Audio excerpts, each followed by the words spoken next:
صحیح بخاری کی ایک روایت اور مفہوم ہے آپ صلی اللہ علیہ وسلم نے فرمایا جو شخص یہ چاہتا ہے کہ اس کے رزق میں کشادگی ہو، وسعت ہو اور اس کی عمر میں اضافہ ہو، اسے چاہیے کہ وہ اپنے خاندان والوں سے صلہ رحمی کرے۔ اور ایک اور روایت ہے جس میں آپ صلی اللہ علیہ وسلم نے فرمایا جو شخص یہ پسند کرتا ہے کہ اس کے رزق میں وسعت ہو، اس کی عمر میں اضافہ ہو اور وہ بری موت سے بچ جائے تو اسے چاہیے کہ وہ اللہ سے ڈرے اور صلہ رحمی کرے۔ سبحان اللہ، اپنے خاندان والوں سے تعلق جوڑنے کی بنیاد پہ اللہ سبحانہ تعالیٰ ایسے شخص کے رزق میں برکت دے دیتا ہے۔ اب صلہ رحمی سے کیا مراد ہے؟ صلہ رحمی سے مراد کیا ہے کہ ہم نے اپنے خاندان والوں میں سے کسی سے تعلق توڑنا نہیں ہے۔ اب اگر ہم اپنے فیملیز کے اندر دیکھیں تو ہمارے تعلقات کی بنیاد پہ ہم اپنے فیملیز والوں کو ڈیفرنٹ کیٹیگریز میں ڈیوائڈ کر سکتے ہیں۔ ایک کیٹیگری وہ ہے جن سے انسان کا بڑا قریبی تعلق ہوتا ہے اور ان لوگوں کے ساتھ انسان ہفتے میں ایک دفعہ ایٹ لیسٹ بات کر لیتا ہے، ٹھیک ہے، کیونکہ قریب کے لوگ ہوتے ہیں، ان سے بہت فریکوینٹلی آپ کی بات چیت بھی ہوتی ہے، ملاقات بھی ہو جاتی ہے، اگر قریب ہیں تو ملاقات بھی ہو جاتی ہے۔ ایک کیٹیگری وہ ہے جو جن سے بہت قریبی تعلق نہیں ہے لیکن اچھا تعلق ہے، ان سے انسان مہینے میں ایک دفعہ، 2 مہینے میں 1-2 دفعہ بات چیت ہوگی، ملاقات بھی ہوگی، ایک وہ کیٹیگری ہے۔ پھر ایک کیٹیگری وہ ہوتے ہیں جو دور کے تعلقات والے ہوتے ہیں، اب ان سے سال میں 2 دفعہ 3 دفعہ عید کے عید بات ہوگی، ملاقات ہوگی۔ تو یہ مختلف طرح کے آپ اگر خاندان میں دیکھیں تو ہمارے ریلیشن شپ ہوتے ہیں۔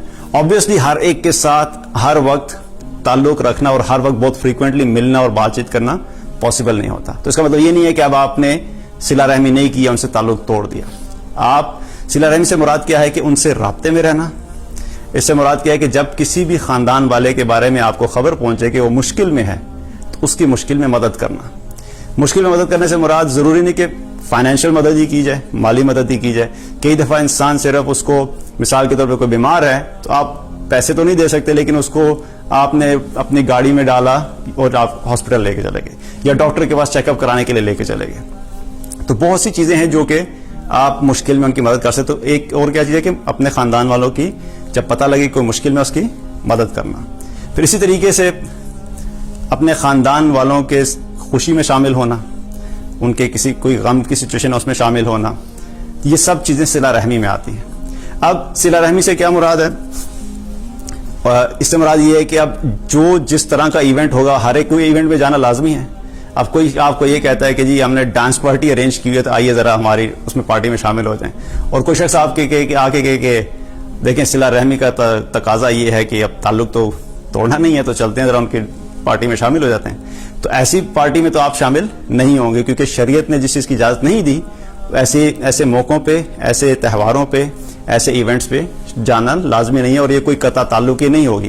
کیونکہ یہ بھی ہوتا ہے انسان کہتا ہے کہ یار نہیں جائیں گے تو ناراض ہو جائیں گے، تو اس کا مطلب ہے کہ آپ نے اپنے خاندان والوں سے تعلق توڑ دیا۔ نہیں، آپ اس ایونٹ کے لیے، اس اوکیزن کے لیے معذرت کر دیں، بھئی ہم اس میں شامل نہیں ہوں گے۔ مہندی ہو رہی ہے، ناچ گانا ہوگا، آپ پہلے سے معذرت کر دیں ہم نہیں شامل ہوں گے، لیکن کیا ہے کہ اس کے علاوہ بعد میں ان کے ساتھ تعلق قائم رکھنا، تعلق توڑنا نہیں ہے۔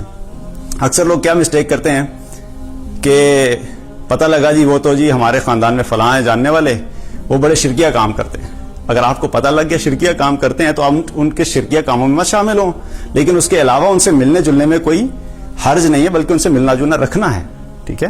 کیونکہ ایک دفعہ اسماء بنت ابی بکر رضی اللہ عنہما آپ صلی اللہ علیہ وسلم کے پاس آئیں، ان کی والدہ مشرکہ تھیں، تو ان کی والدہ جب ان کے پاس آئیں اسماء بنت ابی بکر رضی اللہ عنہما کے پاس، تو آپ صلی اللہ علیہ وسلم کے پاس آ کر اسماء بنت ابی بکر نے پوچھا کہ یا رسول اللہ میری والدہ میرے پاس آئی ہیں اور وہ مجھے کہتے ہیں کہ میں ان سے صلہ رحمی کروں، تو مجھے کیا کرنا چاہیے؟ تو آپ صلی اللہ علیہ وسلم نے کیا فرمایا کہ اپنی والدہ سے صلہ رحمی کرو۔ کیا ہے؟ حالانکہ مشرکہ ہیں، نبی صلی اللہ علیہ وسلم کو پتہ ہے کہ وہ مشرکہ ہیں، لیکن کیا کہ صلہ رحمی کرو، یعنی تعلق نہیں توڑیں گے۔ اسی طریقے سے اگر ہمارے خاندان والوں میں کسی میں کوئی کمی ہے، کوئی کوتاہی ہے یا کوئی غلط کام ہو رہا ہے تو اس کام میں آپ شامل نہیں ہوں، لیکن بعد میں آپ ان کو آرام سے سمجھا بھی دیں، اور یہی ایک ہمارا ذریعہ بھی ہوتا ہے کہ ہم ان کے ساتھ اگر تعلق ہی توڑ دیں گے تو پھر ان کو صحیح بات کیسے بتائیں گے۔ تو کسی غلط چیز میں شامل ہونا لازمی نہیں ہے، ہم نے بالکل نہیں ہونا، لیکن اپنا تعلق بھی نہیں توڑنا۔ تو اپنا تعلق ہم نے قائم رکھنا ہے۔ جو شخص بھی صلہ رحمی کرے گا، اپنے خاندان والوں کے ساتھ اچھے طریقے سے رہے گا، ان کے ساتھ خندہ پیشانی سے ملے گا، ان کا خیال رکھے گا، ان سے تعلق رکھے گا, ان سے کانٹیکٹ رکھے گا, تو رسول اللہ صلی اللہ علیہ وسلم نے کیا فرمایا کہ ایسے شخص کے رزق میں اللہ تعالیٰ وسعت اور کشادگی دے دے گا. تو اگر وسعت چاہیے تو ہمیں اپنے خاندانوں کے ساتھ صلہ رحمی کرنی ہے. انشاءاللہ اللہ تعالیٰ سے امید ہے کہ اللہ تعالیٰ ہمارے رزق میں برکت و کشادگی دے گا.